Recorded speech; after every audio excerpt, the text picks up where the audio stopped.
Chapter 2 of Part 2 of Listen Humanity, uh, titled The Cycle of Sleep and Waking.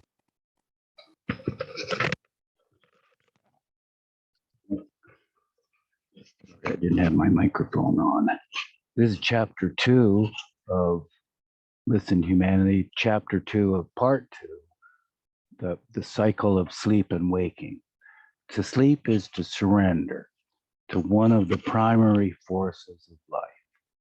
Sleep is an inescapable need. There can be no substitute for it. Although adjustment within certain degrees to its demands is possible, such as choosing 11 o'clock instead of 10 for retiring, such adjustments can be made only within well-defined limits. There can be no tampering with the strict requirements for sleep over any considerable length of time. For the average man, prolonged abstention from sleep inevitably results in bodily disorder as well as impairments or even derangement of the mind. The mind loses its normal alertness and deteriorates markedly in its ability to concentrate and work out abstruse problems. Further, it loses its ability to cope with the problems presented by everyday life. Sleep, being one of the most significant phenomena in the existence of the individual, must be thoroughly understood if the purpose of life is to be fully comprehended. Any attempt to give an explanation of sleep in purely physiological terms will be incomplete and misleading as well. Many people consider sleep to be the inevitable result of exhaustion of the higher nerve centers of the brain. Some attribute the cause of sleep to the accumulation of metabolic and other deterioration products in the brain. Others regard sleep as the product of inhibition of higher brain centers by nerve impulses generated in specialized sleep centers. Still, other authorities regard sleep as the natural condition of the brain, and they consider consciousness to be the result of activating the brain through external stimuli. Sleep, in their opinion, is therefore a relapse into the natural state of the brain, which occurs on withdrawal of these external stimuli. The essence of all these physiological explanations is that sleep is a byproduct of the physical brain. This is a radically wrong conclusion. A more profound interpretation is required to do justice to the real status of consciousness and its relation to body and soul. Throughout evolution, consciousness is developed in and through the mind and expressed through the evolving medium of physical form. But consciousness itself resides in the soul. The body is only the medium through which consciousness expresses itself. Through the ages, a single life impulse, individualized soul, gradually becomes more conscious as it expresses itself through a myriad of forms. The consciousness thus developed is the possession of the mind, and it does not vanish with the disappearance of the physical vehicle. The physical form also evolves as consciousness unfolds. Bodily forms emerge one after another in continuous and ascending order, so that the total consciousness might develop progressively through a fitting progression of form vehicles. Consciousness is not a coincidental product of physiological processes, but the very reason for the existence of all forms. Consciousness is the standard by which the distinctions between sleep and waking should be understood. In wakefulness, the mind becomes conscious and expresses itself through the body. In sleep, the mind relapses into a quiescent state of the soul without outer expression. Physiologically, the states of sleeping and waking may be described as the retarding and accelerating of the higher brain centers, but they are more significantly defined as the submerging and emerging of consciousness.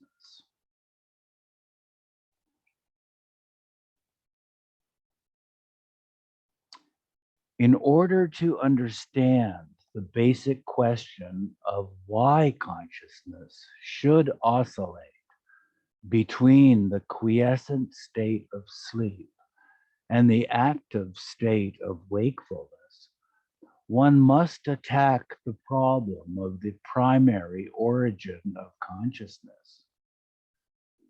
Before the beginning of all beginnings, the infinite ocean of God was completely self-forgetful.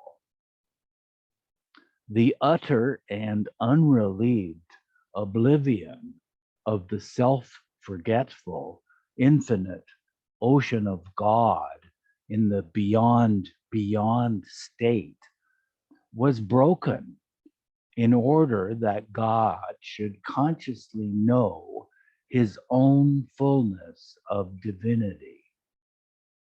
It was for this sole purpose that consciousness proceeded to evolve. Consciousness itself was latent in the beyond state of God. Also latent in this same beyond state of God was the original whim, lahar, to become conscious. It was this original whim which brought latent consciousness into manifestation or form for the first time. Slowly and tediously, consciousness approaches its apex in the human form, which is the goal of the evolutionary process. And thereby, an individual mind gradually differentiates itself from the sea of oblivion. However, the conscious individual still does not comprehend the truth of the real self. On the contrary, there is produced in man a false sense of limitation and frustration. The full consciousness that is laboriously produced in the evolutionary process and that takes the place of utter forgetfulness remains finite because it is replete with countless impressions, sanskaras, of fulfilled and unfulfilled desires that have been acquired while inhabiting the many finite bodies. Originally, it was the lahar that caused consciousness to manifest in everyday life. It is the impressions, sanskaras, that cause latent consciousness in the sleep state to manifest itself as active consciousness in the awake state.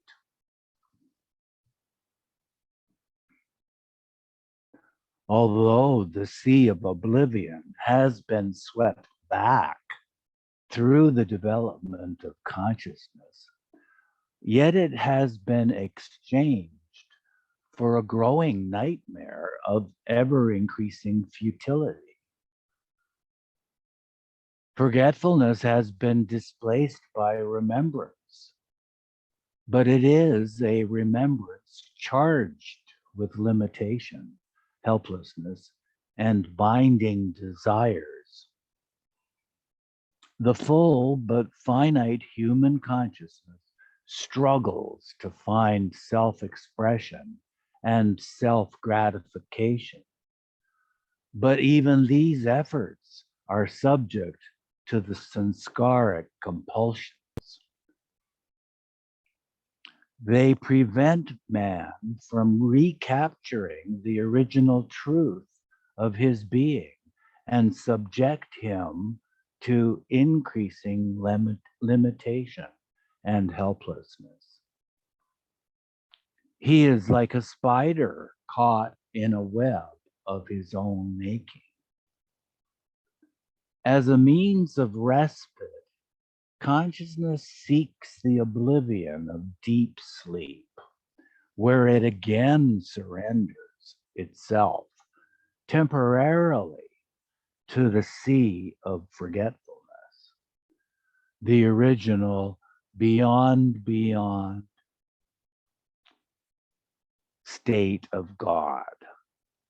Whoops, I missed a word. Let me repeat that sentence.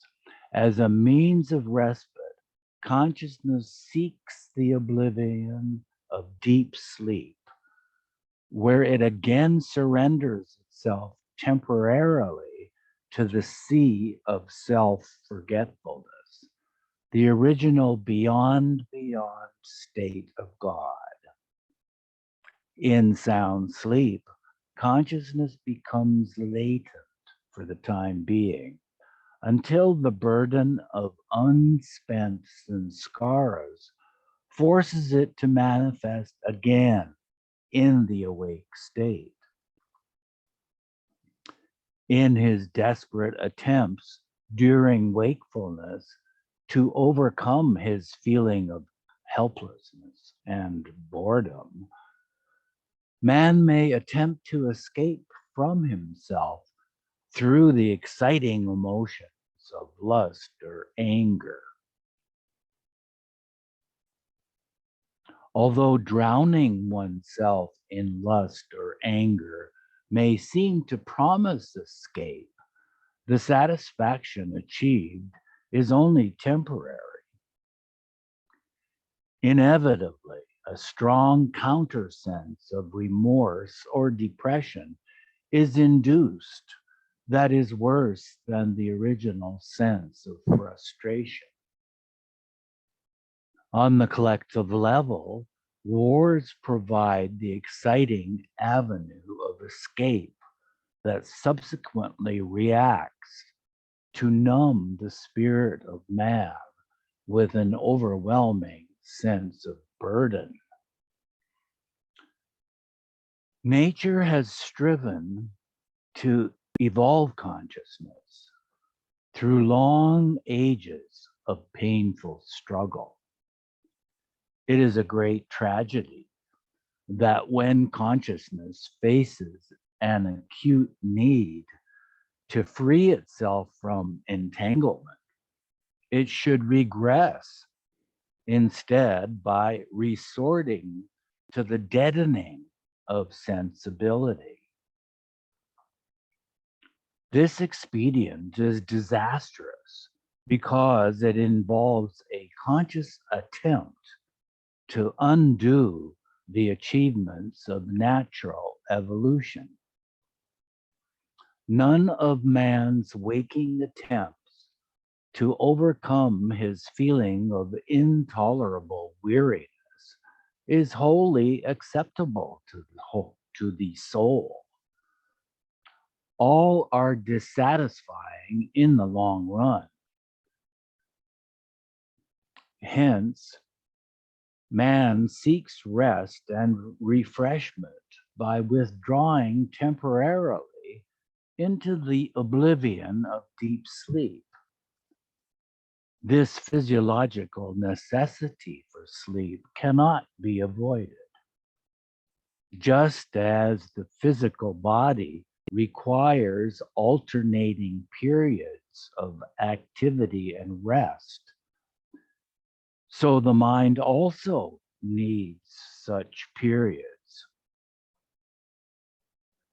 Sleep is the means by which the mind withdraws temporarily from the pressure exerted by its age-old load of impressions and desires. Through sleep, the mind refreshes itself temporarily for further participation in the game of becoming self-conscious. If the self were completely aware of its true God nature during waking consciousness, it would find no need to withdraw into the self-forgetfulness of sleep. Its spontaneous joy would be an eternal wellspring of divine refreshment. When man seeks freedom from the ennui of the waking state by losing consciousness in the sleep state, no slightest destruction of consciousness occurs.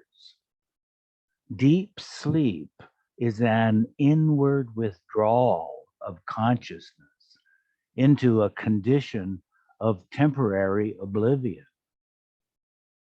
In this state, the mind is completely quiescent. It does not experience the helplessness of finite self-consciousness, nor is it aware of the true self as the illimitable truth. Both the finite illusory world and the real infinite state are forgotten as consciousness sinks into the sea of oblivion. In deep sleep, consciousness exists merely as a latent possibility, which must again be roused to activity. Sleep stands in the same relationship to consciousness as death does to life.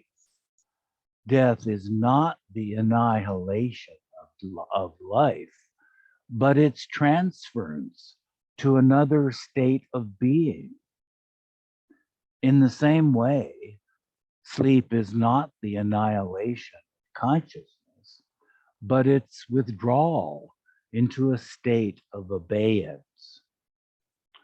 Whether latent as unconsciousness or manifested as consciousness, consciousness is always there. The matter may be summarized as follows.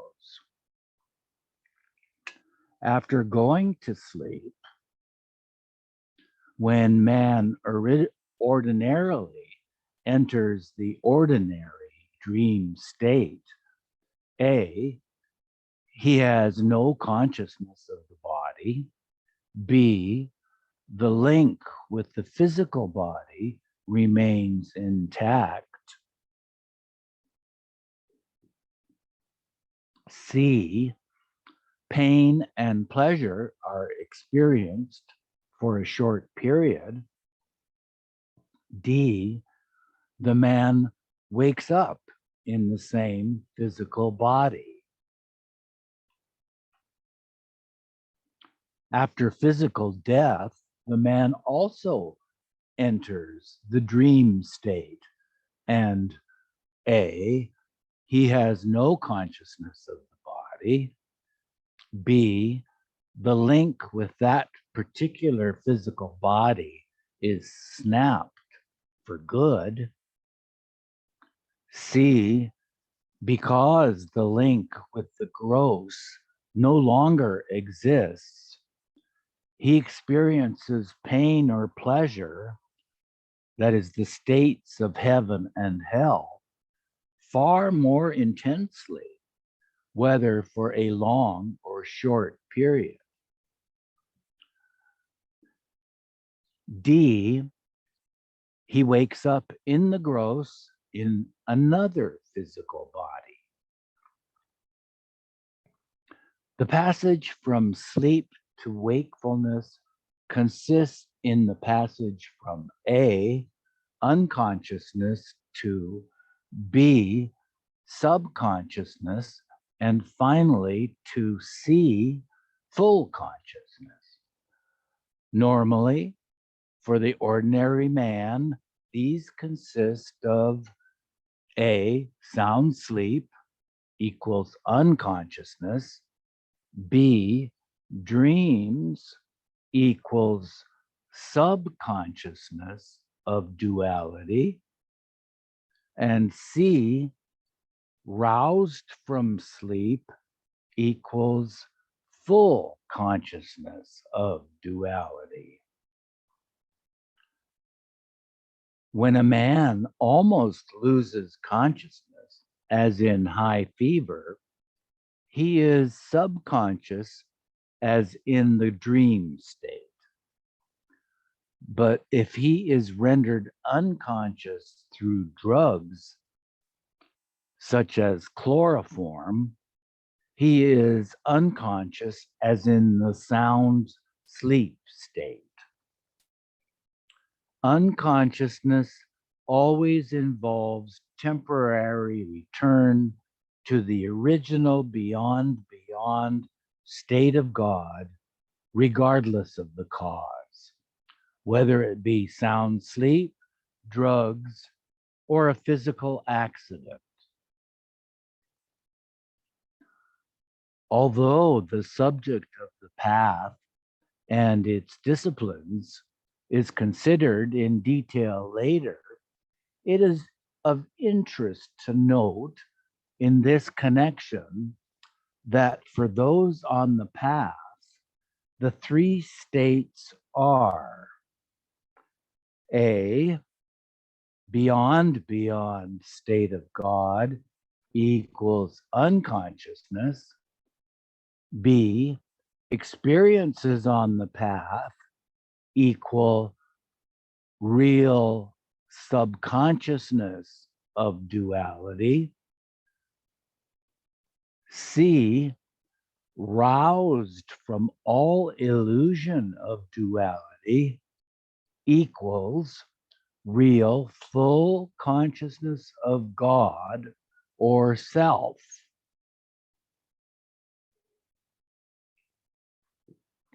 Mind seeks the abeyance of its consciousness in deep sleep, but it cannot continue indefinitely to accept this self-refutation.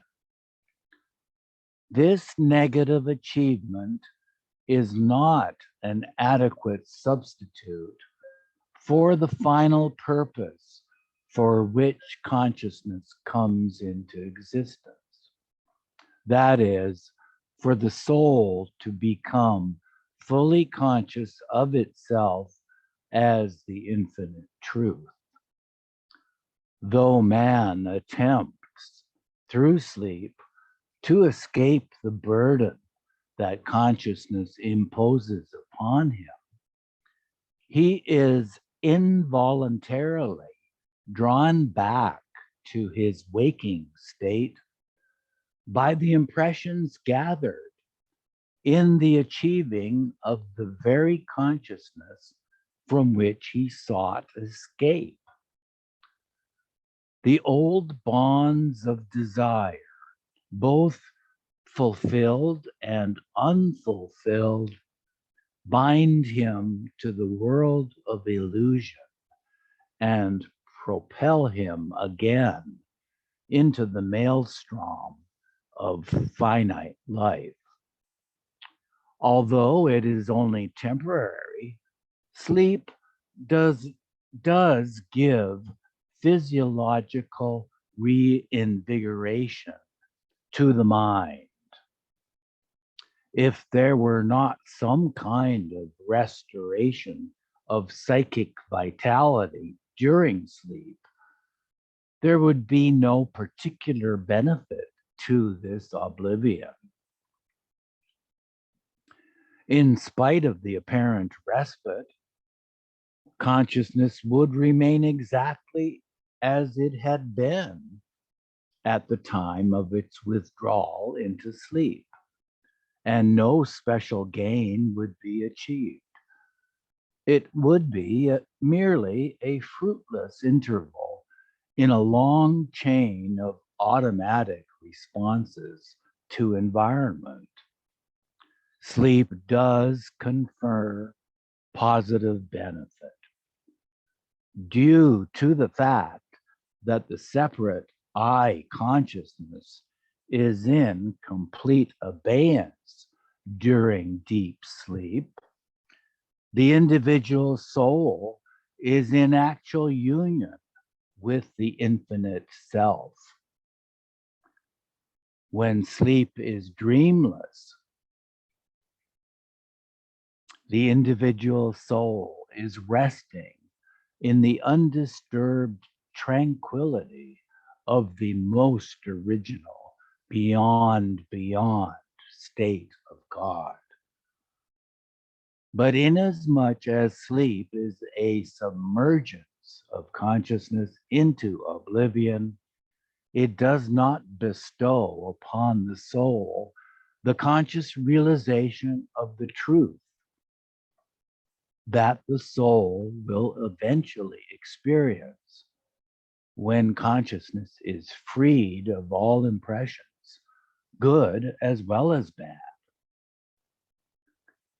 Even this unconscious contact with infinity, the abode of all bliss and power, gives to the mind a new tone and vigor.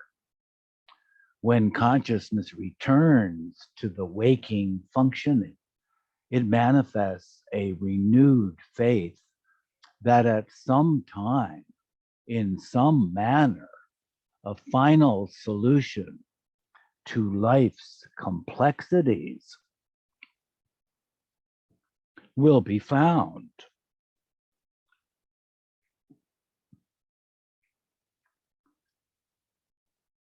Although the most important work of consciousness is always done during the waking state, dreams also play their part in helping consciousness through the maze of problems which beset it.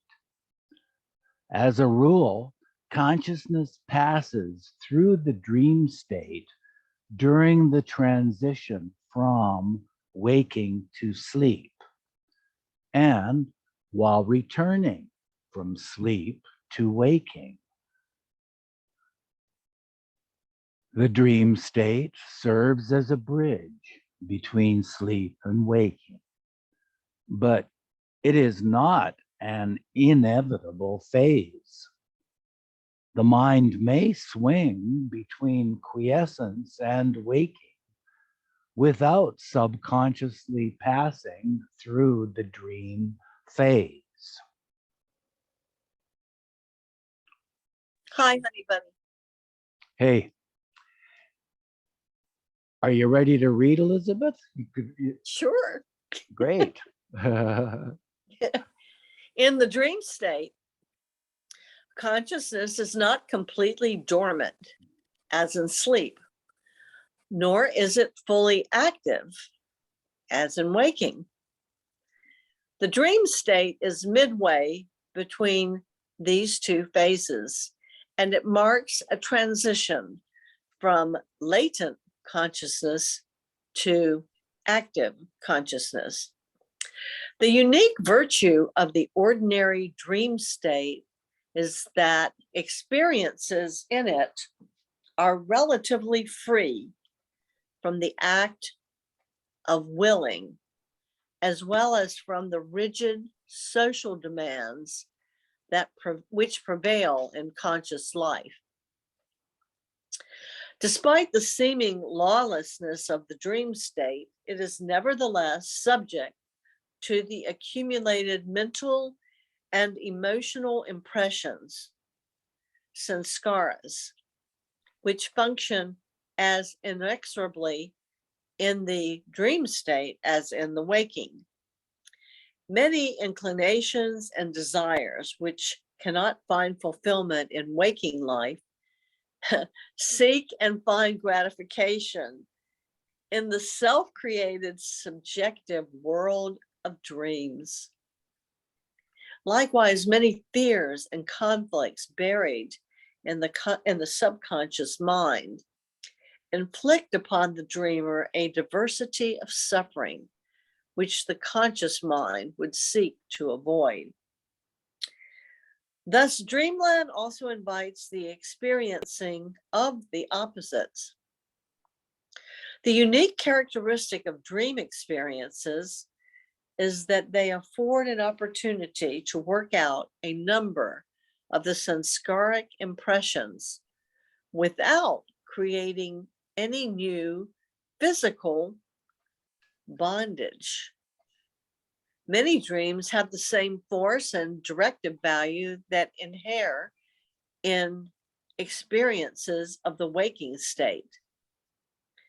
But these latter are always accompanied by the simultaneous creation of new emotional and mental impressions, sanskaras, that prove to be just as binding as the age-old impressions that limit man's consciousness. Dream experiences, however, result in no such creation of further bindings. Another interesting aspect of ordinary dreams is that regardless of what the dream entails, it has no direct effect on any mind other than the dreamer. This is quite contrary to experiences in the conscious waking state. These invariably involve and affect many other souls as well, thus complicating many life patterns. The activity of consciousness in the waking state creates a bondage of karmic liabilities and assets from which dream experiences are exempt. The dream world is a type of psychic experimental laboratory, insulated from the demands of physical life and thus possessing some advantage over the waking state. But because it does not give play to the directive faculty of the will and isolates the individual soul from other souls, it also suffers severe handicaps from which the waking life is free. In spite of the periodic release and refreshment that deep sleep supplies, the mind continues to be dissatisfied. Driven by need to escape from the burden that finite consciousness imposes upon him, man associates himself with like-minded individuals. By merging himself in a group that has similar problems, he hopes to fortify himself against his growing sense of dissatisfaction. But his hope is ill-founded. He finds no more redemption by identifying himself with the false we than by identifying with the false I. The increased strength of the group is nullified by increased expectations. Instead of finding his powerlessness mitigated, the individual finds that it is merely shared by many others. His sense of helplessness is accentuated through participation in the group consciousness, for he shares their collective feeling of helplessness as well as his own. Although occasionally a means may be found to eliminate someone worry in life, the final solution to recurring problems remains to be found. Suppose, for example, that a man is extremely miserable because others in his office seem to be given better treatment than he. Then suppose he is suddenly relieved of all his worries by inducing himself in a studied indifference to his surroundings. This may give him a temporary feeling of release from his problems, but since his troubles are really caused by lack of understanding of himself and environment, his cultivated indifference really leaves the situation completely unchanged.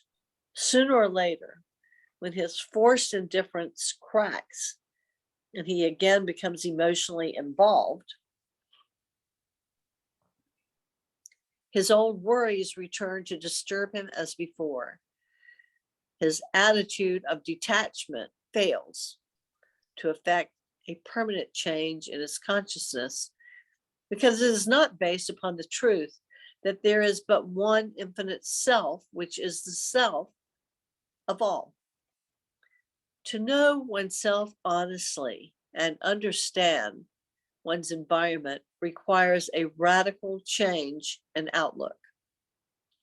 Mechanical coercion of the mind into a temporary attitude is not sufficient, for the mind has a tendency to revert to its age-old inclinations, habit patterns, sanskaric patterns, and to free itself from any position into which it may have been forced. Unless the mind achieves intelligent discrimination based on lasting values, it is inevitably harassed by its self-created worries. Again and again, man must seek the oblivion of sleep as a necessary respite from participation in things of little satisfaction. Man clings to the palliative experiences of the gross world, even though they augment the very worries, sufferings, and defeats from which his consciousness desires to escape.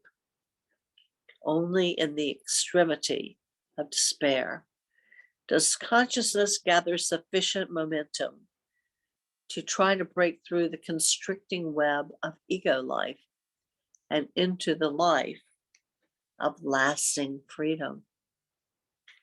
When man realizes at last that his helplessness is the product of his countless cravings, he tries to find peace by renouncing those cravings and accepting life in a spirit of resignation to the divine will.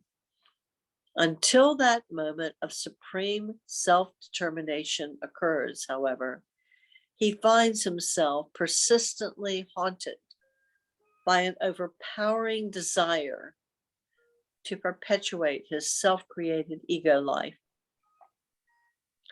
Although he tries desperately to break through the self-centered isolation that this life fosters, it is only when he surrenders to a perfect master that he is initiated sooner or later into the path of redemptive love.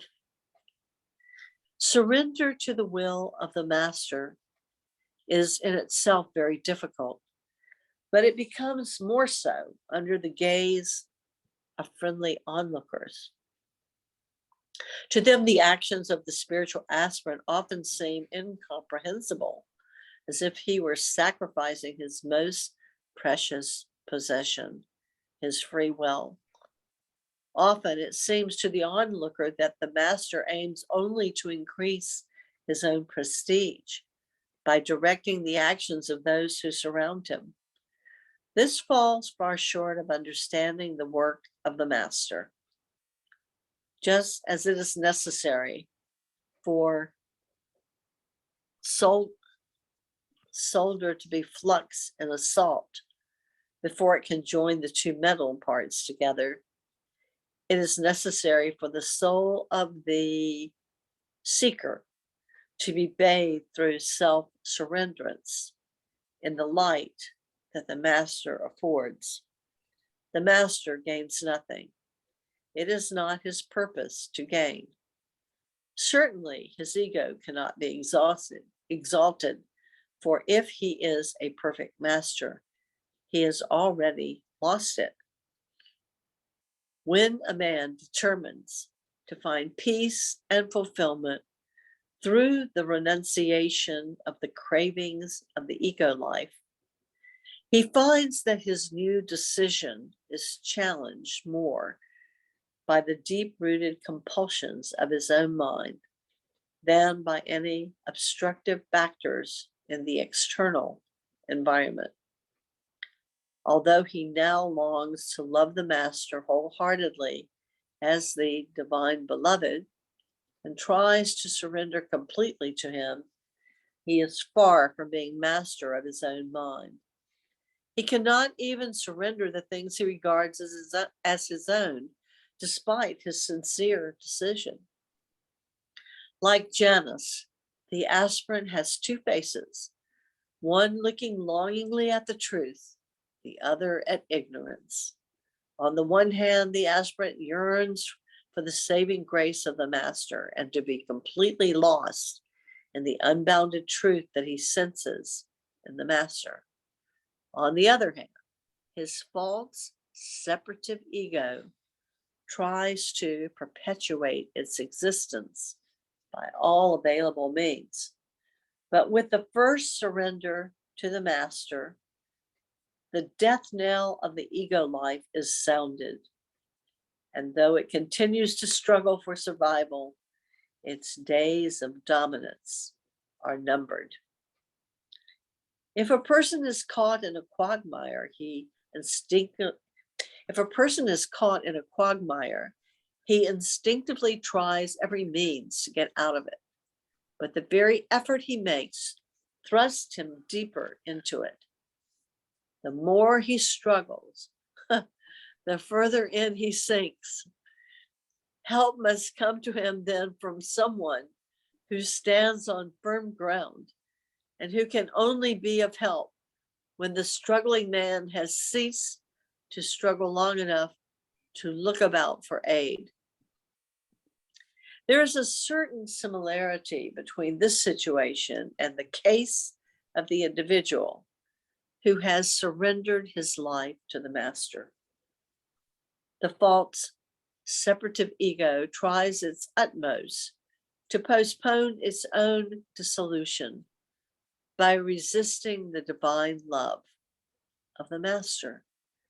It struggles in the quagmire of existence, but each act of ego affirmation invites a reaction of deep surrender to the beloved's will.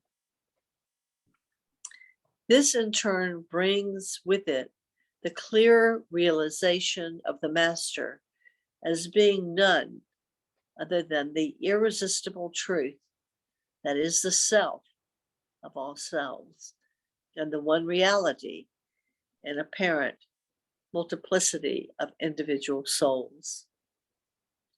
Truth realization is born of such complete surrender to the engulfing love of God, of which the master is the physical symbol and the channel. The finite self has now not only recognized itself as hopelessly limited, but also as utterly false. It ceases to make any claims or to protest in its own right, offering itself instead to the infinite truth.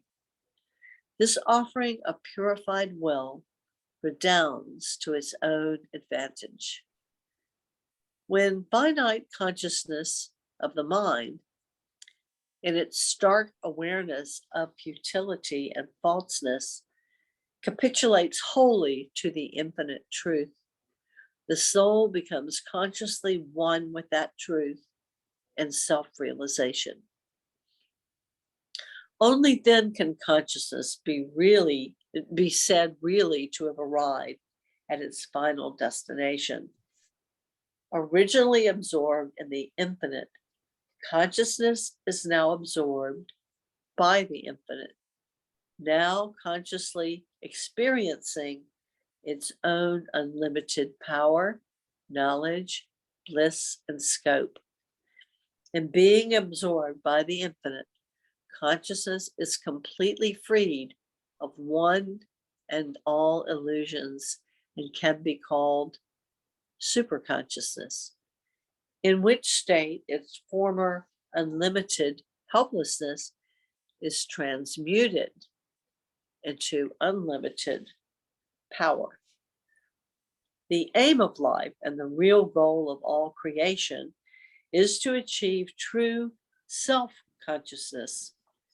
When the mind of man is transformed into superconsciousness of the soul, it inherits the treasure of omnipotence, and there is no recurrence of that sense of helplessness that had haunted his dreaming and waking states. No longer is there need for consciousness to be submerged into the oblivion of sleep in order to achieve unconscious union of the self with the universal self. The conscious union that the individual self has now established with the universal self is an unfading attainment that persists forever. In the unlimited abundance of superconsciousness, the freed soul experiences no curtailment or cessation. In superconsciousness, the soul experiences itself as almighty.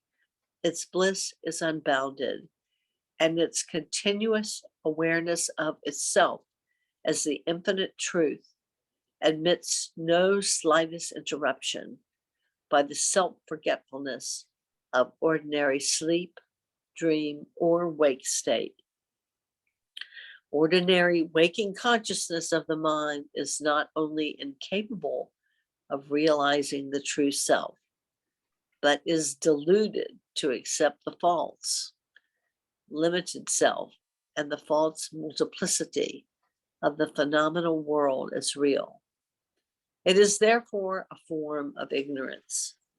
Superconsciousness may be termed supra-waking because this state has transcended all normal limitation and has become truly whole in the sense that it retains no element of illusion. It is the opposite of ordinary sleep, for oblivion of the truth is complete in ordinary sleep, while awareness of truth is complete in superconsciousness. When waking consciousness invades and consciously illumines the depths of forgetfulness, ignorance, and illusion, it becomes transmuted into supra-waking consciousness.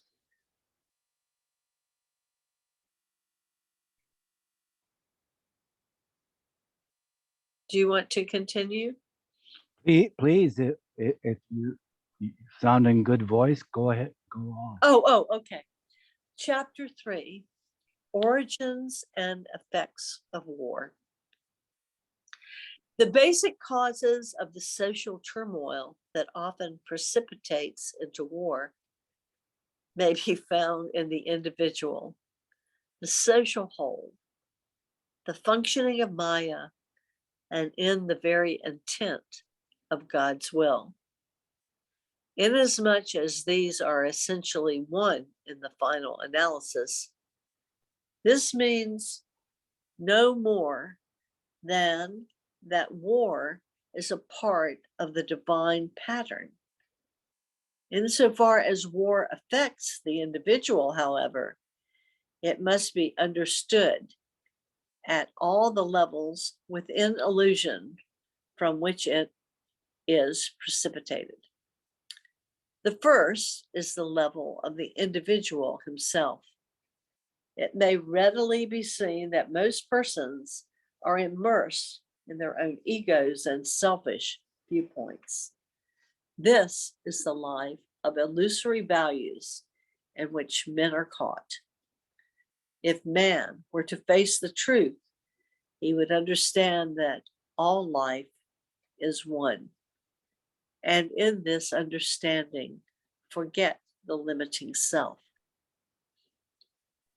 But man does not face the truth, regarding himself as separate from and competing with the rest of mankind. This attitude often breeds a concept of personal happiness that creates lust for power, unbridled greed, and unrelieved hatred. Ignorant of the real purpose of life, many persons sink to the lowest level of culture, burying themselves in and contributing to the decay of forms lingering on from the dead past. Bound by material interests and a limited viewpoint, they forget their divine destiny. They have truly lost their way. And so they lay savagely about themselves, for their hearts are torn by fear and hate. The second level from which wars are bred is that of the social whole. Here, economic pressures are often cited as a major cause. Also, resistance to aggression seems a reasonable cause. It would be an illusion within illusion, however, to claim that wars arise merely to secure material adjustment.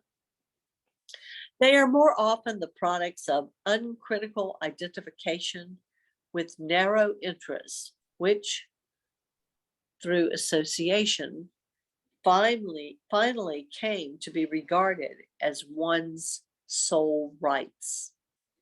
To profess that humanity's problem is merely that of bread is to reduce humanity to the level of animality. If man chooses to set himself the limited task of securing purely material adjustment, he must understand and be guided by the spiritual ramifications of this simple goal. Economic adjustment cannot be divorced from a spiritual context. Economic adjustment can be achieved only as people realize that there can be no planned cooperative action in economic matters without the replacing of self-interest with self-giving love. Failing this fundamental requisite, the attainment of highest efficiency in production will only lead to a further sense of insufficiency and new conflict. A profound spirit of self-giving love must underlie all effort to solve and remove the economic pressures leading towards war. While material adjustment can only be regarded as part of the wider problem of spiritual adjustment in turn requires the elimination of self. It must be removed from all those phases which affect the intellectual, emotional, and cultural life of. It may be readily seen, then, that a solution to the individual and social factors underlying war rests upon the spiritual enlightenment of the individual. This need not mean that wars are inevitable as long as the ego self of the individual continues to ride rampant in the cultural and economic areas of life.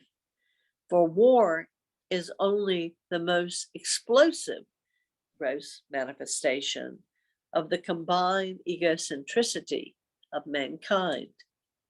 But conflict of one sort or another is inevitable until the ego self is finally tamed and eliminated. As man faces the truth and begins to appreciate that all humanity, nay, all creation, is one, the problem of wars will commence to disappear. Wars must be so clearly seen by all to be both unnecessary and unreasonable that the immediate problem will not be to stop wars, but to wage them spiritually against the attitude of mind which generated them. In the light of the truth of the unity of all, a cooperative and harmonious life becomes inevitable. Thus, the chief task of those who set out to rebuild humanity after a great war is to do their utmost to dispel the spiritual ignorance that envelops humanity. The disease of selfishness in mankind will need a cure that is not only universal in application, but drastic in nature.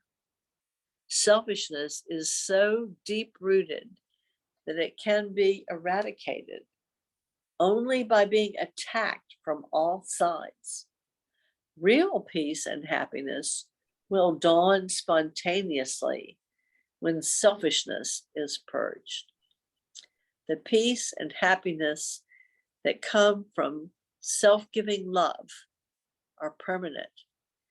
Even the worst sinner can become a great saint if he has the courage and sincerity to invite a drastic and complete change of heart. The levels from which war springs have not yet been exhausted. The third is that of Maya. When truly understood, all conflicts and wars are seen to be a part of the divine game.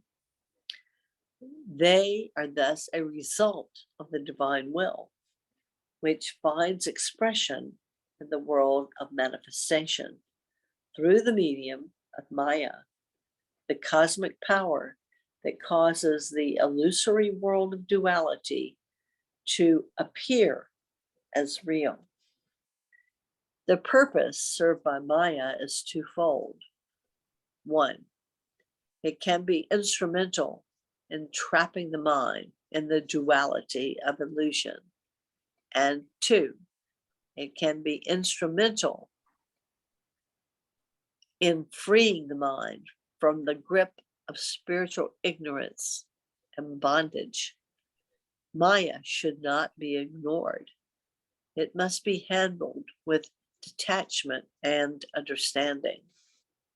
Wars are the work of Maya and are either spiritually disastrous or beneficial, depending on whether they are based on attachment to or detachment from the hold of Maya.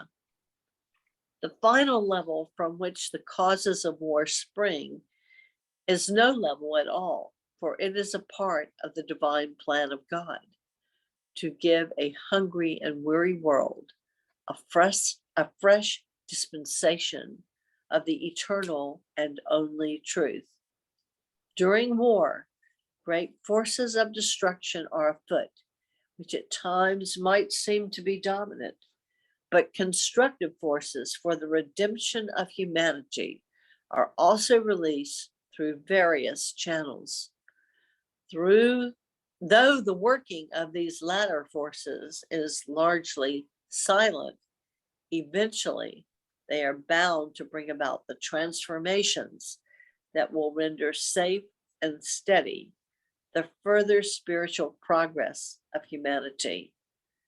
Regardless of the political and economic factors described by the historian as he looks at war in retrospect, from the spiritual point of view, this sanguine phenomenon is a cyclic divine ferment over which no earthly power has control. There are always two aspects of divinity that are eternally active in the affairs of the world.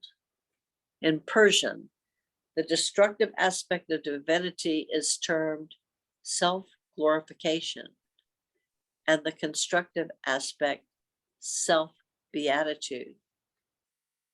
When the self-glorification aspect of God predominates, there is destruction and suffering on a colossal scale.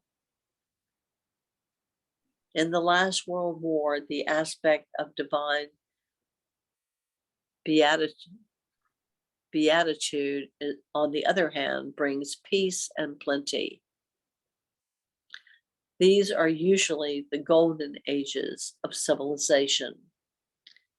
During the phase of self-glorification, divinity propels itself, so to speak, through its own creation, while in the phase of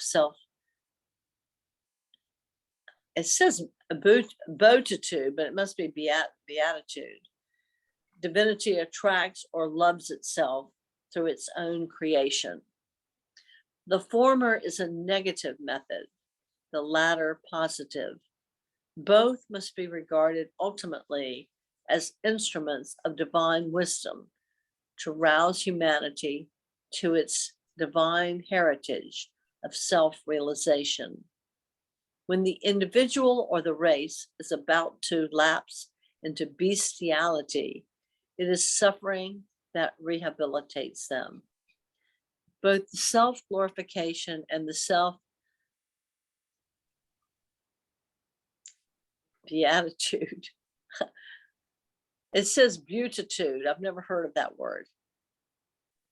Phases of God are exerted in cyclic waves and affect individuals and the race with similar intensity. As the destructive phase now begins to weaken, the constructive cycle of divine beatitude will gradually make itself felt. Just as the recent World War catastrophe overwhelmed the innocent as well as the guilty, so in the approaching self-beatitude phase, the undeserving as well as the deserving will have equal chance of receiving divine grace, provided they are awake to the situation. So full and unique a cyclic dispensation it will be. Ethics in time of war can only be judged by the degree to which they reflect the divine plan. In war, there are two kinds of forces operative. One, those kinds which make for love, justice, harmony, and the well-being of all mankind. And two, those which work in alliance with narrow racial and national loyalties towards the selfish exploitation of others. Nonetheless, although the last Great War brought great suffering and destruction upon millions of people, it was not in vain, for out of its chaos there will emerge a new world of freedom, happiness, and understanding. He who would wage war must search his heart and make sure that the ends for which he is fighting are a reflection of the divine plan. His actions will be justified only if they help to lead humanity to spiritual brotherhood cemented by an inviolable sense of the unity of all human beings, regardless of class, color, nationality, race, religion, or creed. One might ask, how is it that at one time the causes of war seem rooted in individual human selfishness, and another in racial and economic pressures, which transcend the individual, and is still another in the divine plan of God. And how can the individual help? By striving to whittle down his own ego, if the outlines of war already exist in God's text of the past and the future. The answers to this sincere query had best be offered by means of an analogy. One's eyes see that an apple has a rosy color, and it is said that the apple is red. One's nose may savor the aroma of the apple, and the apple is said to smell fragrant. When one takes the apple in one's hands, its skin is found to be smooth and cool, and when one bites into it, the apple is found to be sweet and succulent. All these sensations are coordinated in some fashion by one's consciousness into the notions of one apple that has many attributes. Its succulence is no more to be denied a place in the reality of the apple than is its aroma or its color. It is recognized intuitively that all traits belong to the same apple, despite the fact that the sensations enter consciousness through different windows. Whether the object exists partially or totally in the realm of reality or only in illusion is of little interest for the purposes of the analogy. The reality of the apple, then, has many separate facets as interpreted by one's senses. One suspects that it would have even more if only the mind were not limited in its perceptual capability by the types and location of the windows that are open to it. Just as the apple possesses a variety of unarguable properties, all of which belong to the same object, so other objects and organisms often give evidence of numerous aspects of reality. The same fact in life looks different, therefore, to different people, its appearance being determined by the particular window of the spiritual nature from which the individual looks. From this emerges one vital principle. Each person must look at cause and effect from the window that is natural to him. To try to see through all the windows is to risk stagnation in the complexity of a whirlpool of intellectual facts that can never be integrated by intellectual means. To try to argue another out of the seeming world of reality that he sees from his window is to argue the unarguable. Roundness is as real to the apple as its fragrance, until one day both are lost in perception of the entirety. So also it will seem to some that the causes of war lie wholly within the responsibility of the individual. For others, society will be the cause. Still others will see the hand of Maya, and some will see the will of God. During a war, there are persons who unveil their inherent higher self through the endurance of pain and by acts of bravery and self-sacrifice. It is better that such unselfish action be released under the stimulus of danger than not released at all. It is better that men forget their petty selves under the pressure of the collective calamity, if need be, than remain permanently absorbed in fear and greed. Great suffering awakens great understanding in man. Supreme suffering fulfills its purpose when I lost my place.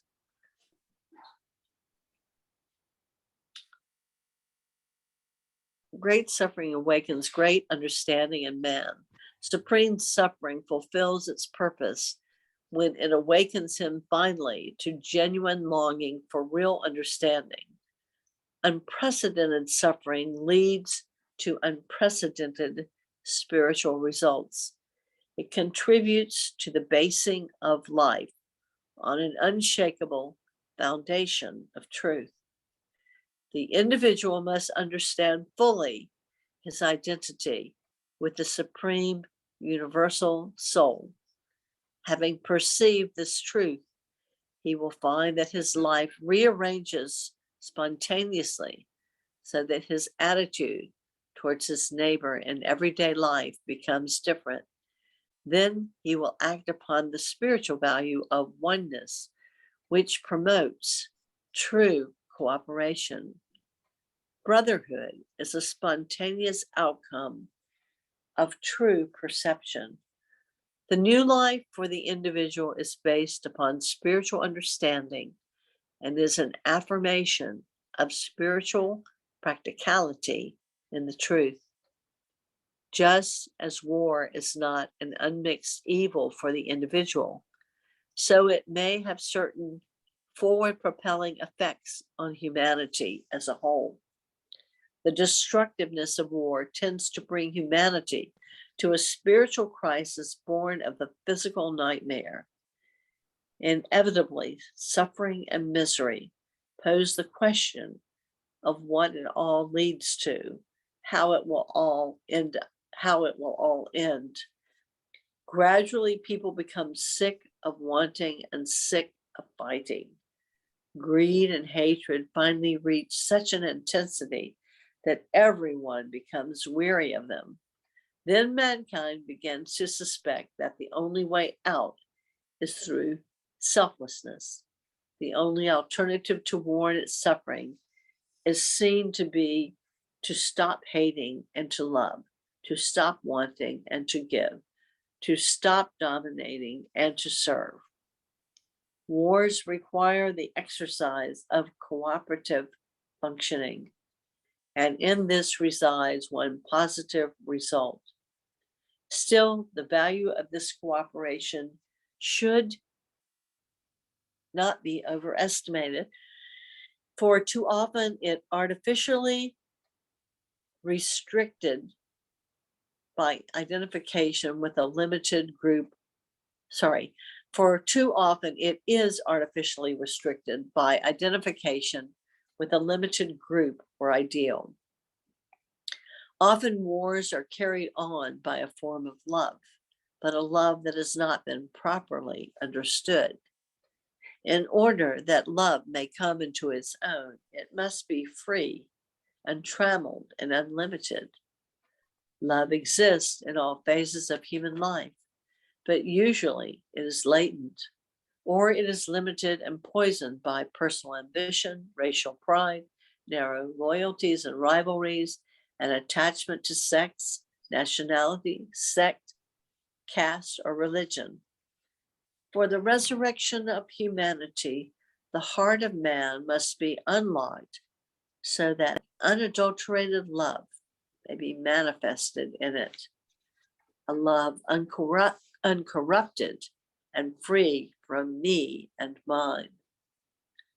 People who make unlimited sacrifices for the sake of their country or political ideology are also capable of the same sacrifices for God and the truth.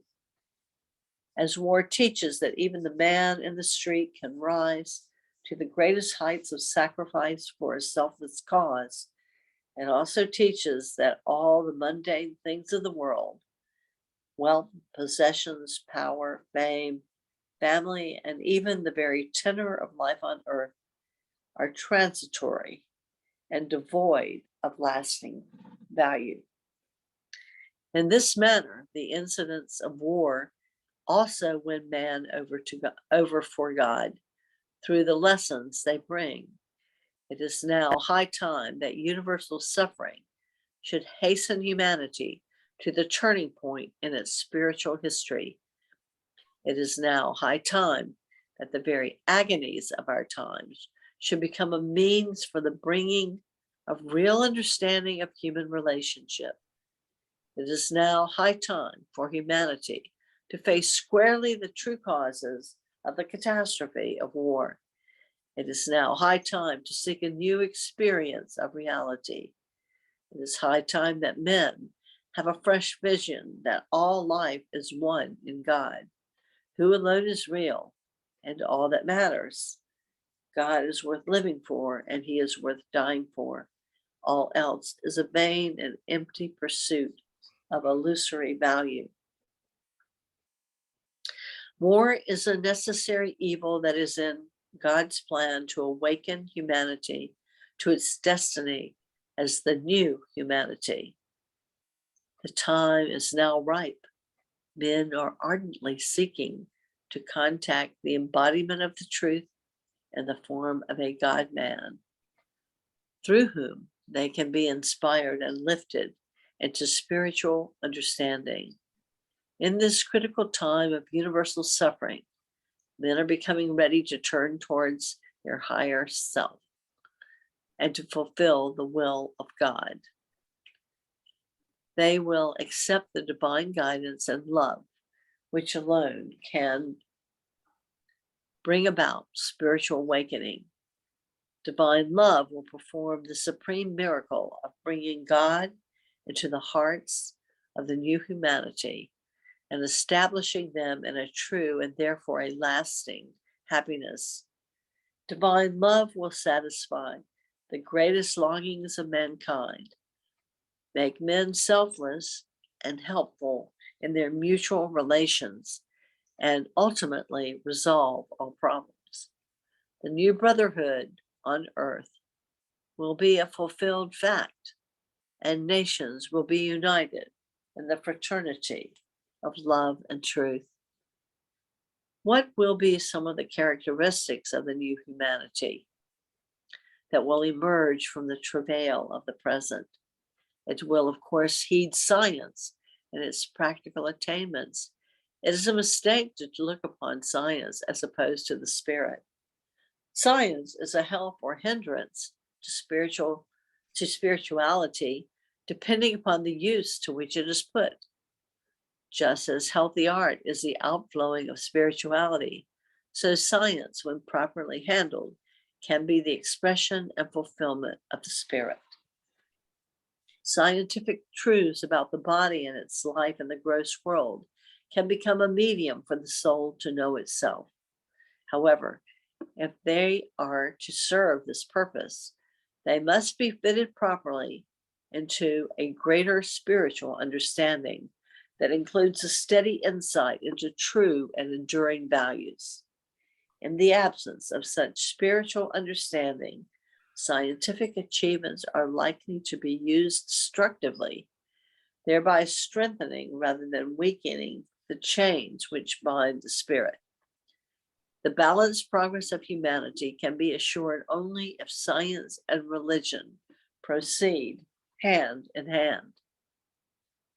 The coming civilization of the new humanity will not be ensouled by dry intellectual doctrine, but by living spiritual experience.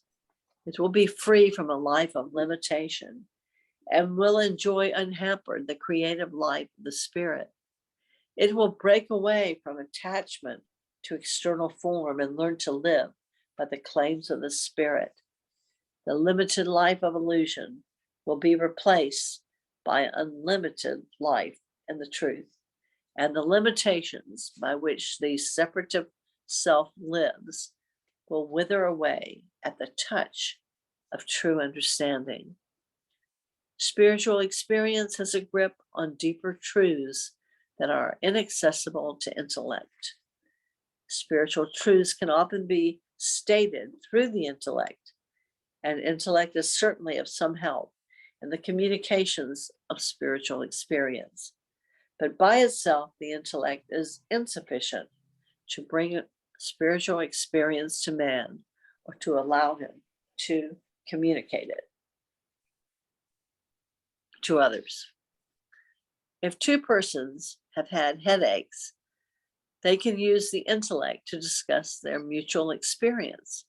But if one of them has never had a headache, no amount of intellectual explanation will ever tell him what a headache is.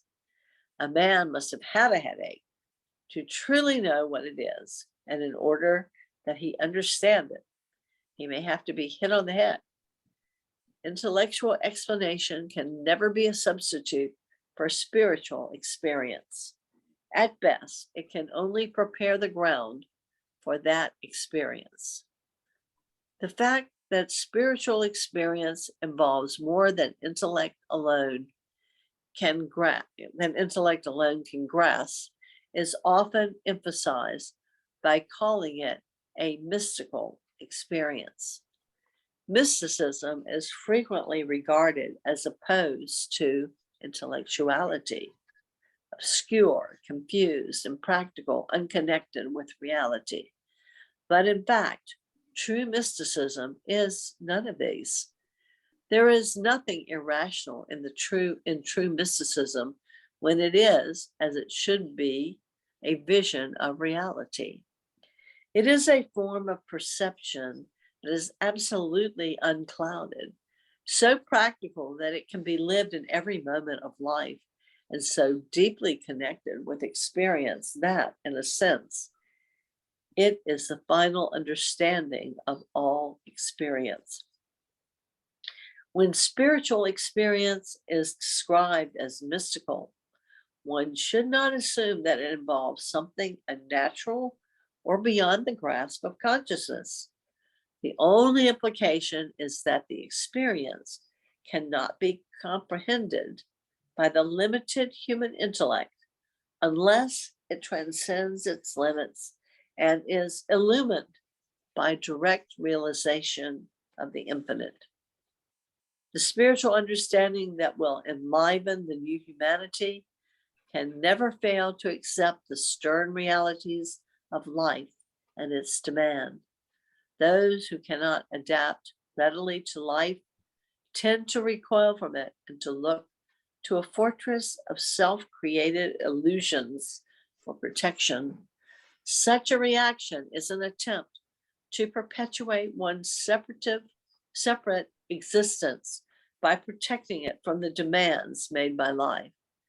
At best, this can only be a seeming solution by providing a false sense of safety arising from a false sense of self-sufficiency. It does not even constitute progress towards a final solution. On the contrary, it is a sidetrack from the true path. Again and again, fresh and irresistible waves of life will beat upon man and dislodge him from the illusory shelters within which he hides. He will only invite fresh forms of suffering upon himself by trying through escape to preserve his separative existence. Only when he faces about, awakened and supple, will he find himself clothed in the security of the inner self.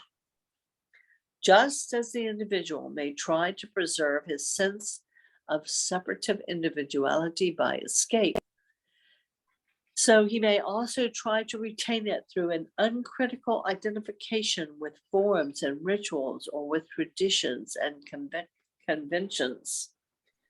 All these are preponderantly fetters which restrain the release of infinite life.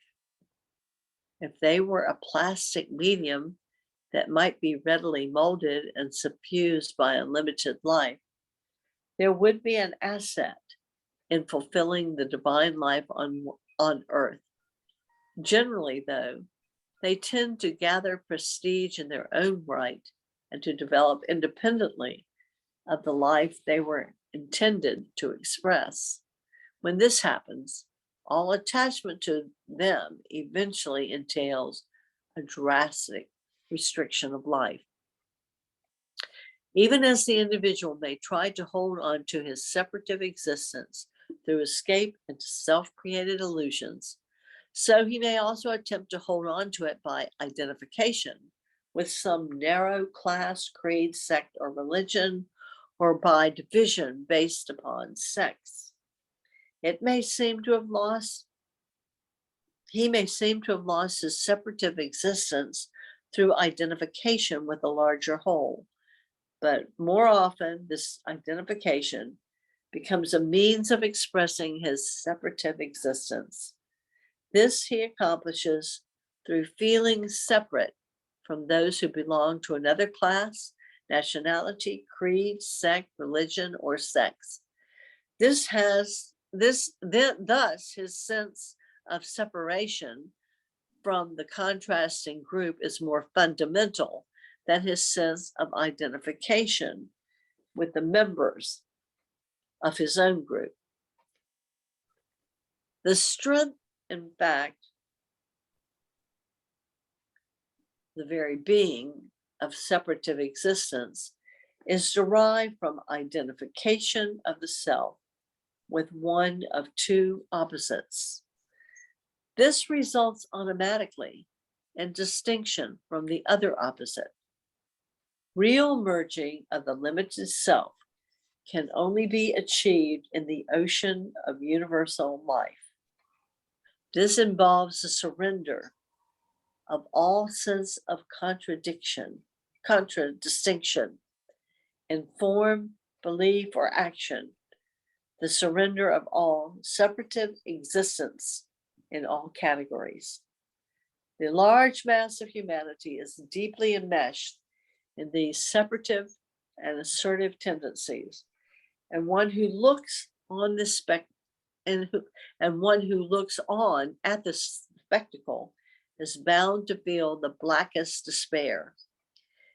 It is true that the readily observable forces of lust, hate, and greed cause incalculable suffering, but even in the most passionately disruptive forces, there is some form of redemptive love. Buried in the muck of human misery are seed pearls of the greatest perfection, and these precious gems of individual action and feeling are not lost, but require only threading on the string cord of spiritual knowledge. Those who despair for mankind, and particularly in time of war, should know that real possibilities for the new humanity exist, and they will come into being through a release of love in measureless abundance. This release of love can come through spiritual awakening brought about by the masters. Love can never be born of mere determination. Through the exercise of will, one can be dutiful at best. Through struggle and persistence, it is possible to mold external action to conform warmth of real love. Love and coercion can never sit side by side, holding hands. Oh, Elizabeth, could you do that paragraph again? You skipped a line. Oh, okay. Love can never be born of mere determination. Through the exercise of will, one can be dutiful at best. Through struggle and persistence, it is possible to mold external action to conform to one's concept of right. But such results are spiritually barren because they lack the inner warmth of real love. Love and coercion can never sit side by side holding hands. Love springs spontaneously from within, but although love can never be forced from or upon another, it can be awakened through love itself. Essentially, love is self-communicative. Those who do not have it catch it from those who have it, for one cannot absorb love without making a response. Regardless of the barnacles which may cover the surface, the response is stamped by the nature of love. The secret of true love is that it is unconquerable and irresistible. Even the one who resists its approach is lost as he springs to plug the hole through which it is flowing past the walls of his heart. It races behind him, and he turns only in time to find himself surrounded and borne aloft on its irresistible might. True love gathers power and spreads itself until it transforms everyone it touches. Humanity will attain to a new mode of life through the unhampered interplay of pure love as it spreads from heart to heart.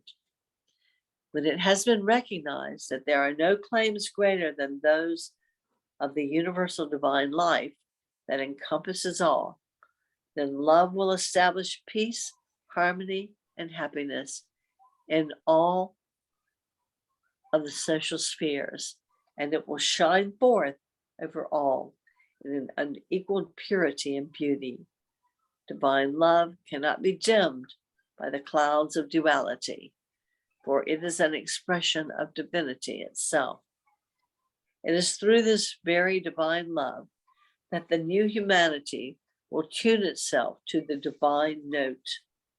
Divine love will not only introduce imperishable sweetness and infinite bliss into personal life, but it will also be the means by which the new humanity will be made possible. Through divine love, the new humanity will learn the art of cooperative and harmonious life. It will free itself from the tyranny of dead forms and release the creative life of spiritual wisdom. It will shed all illusions and become established in truth. It will enjoy peace and abiding happiness. It will be initiated into the life of eternity. It has been said that war cannot be considered entirely bad, although it can hardly be considered entirely good either. There are deep-seated reasons for the occurrence of war, and when one finds oneself in the middle of the Holocaust, it is helpful to have a few guiding principles. People should face the circumstances of war with courage and the faith that no sacrifice is too great when the call of duty is clear. In the event of aggressive attack, all must resist it by direct combat if there is no alternative. But as each individual makes such resistance, he must be certain that he is motivated solely by a sense of duty, without hatred or bitterness towards the aggressor who is active out of spiritual ignorance. Further, he must not be insensitive to the suffering inflicted. On the contrary, he must render every possible aid to the victims of war. The fact that a person is a spiritual aspirant does not release him from his duty to the social whole. This may involve some deep soul searching, because spiritual aspirants tend to be indifferent to war on the grounds that most wars are actuated by purely material considerations. It is a mistake to divorce spirituality from material considerations, for the latter have some spiritual importance. It is not by ignoring human suffering, but by handling it with creative love that the gate is open to life eternal. It is not through callous indifference, but by active and selfless service that one attains the transcendental and illimitable truth that lies at the heart of the illusory universe. Spiritual aspirants are rooted in the conviction of the reality and the eternity of the infinite soul. It should be easy for them then to stake life itself on the performance of a duty that springs from the claims of the spirit. The duty of the spiritually enlightened one is an extension of the duties of the average person and of the spiritual aspirant. He is alive to the truth where all souls are one, and the role he must play in this game. of gods is necessarily determined by the spiritual illumination he has. He performs his duty in accordance with the divine will, but in tune with the infinite truth. He is not only free from all thoughts of selfish gain, but also from the backlash of hate, malice, and revenge. We cannot create any real cleavage even between people who are fighting against one another. These people seem to be different from one another because they have different minds and bodies. But when judged from the point of view of their souls, all differences are not only secondary, but simply false. The spiritual unity of all souls remains inviolable in spite of all wars. And from the point of view of ultimate reality, no soul is really at war with any other soul. There can be a war between ideologies, which may extend to and involve the minds and even the bodies of the people. But the undivided and indivisible soul remains one in its unimpeachable integral unity. Can you continue from here? All those who must undergo the rigors of war have great need for equanimity. It will be profitable to remember that the soul remains unscathed by the destruction of material things, and death itself is only a gateway to further life. Therefore, those who would play their part well in the divine game should remain unmoved by bereavement and loss, imparting to others a spirit of cheerful resignation to the divine will. Due to lack of spiritual insight, sufferings of war inevitably embitter many persons, and they need to be helped to recover a sense of the unspoilable sweetness of life. Those who have been initiated into the eternal values of inner life must assume the responsibility of driving away unwarranted gloom and depression and cheering those who are in deep sorrow. When crisis is upon one, let one's thoughts not be for self, but for others, for the claims of the divine self, which exists equally in all. War cannot be justified merely because it brings certain spiritual qualities as byproducts, for those qualities can also be developed in time of peace. It is time now for humanity to develop a spontaneous spirit of love and service rather than require the stimulus provided by danger to precipitate unselfish action. All should face the crisis of war with patience, fortitude, and self-sacrifice or self-sacrifice, never forgetting that the redemption of a distracted humanity through divine love is much closer than one dreams at such a time.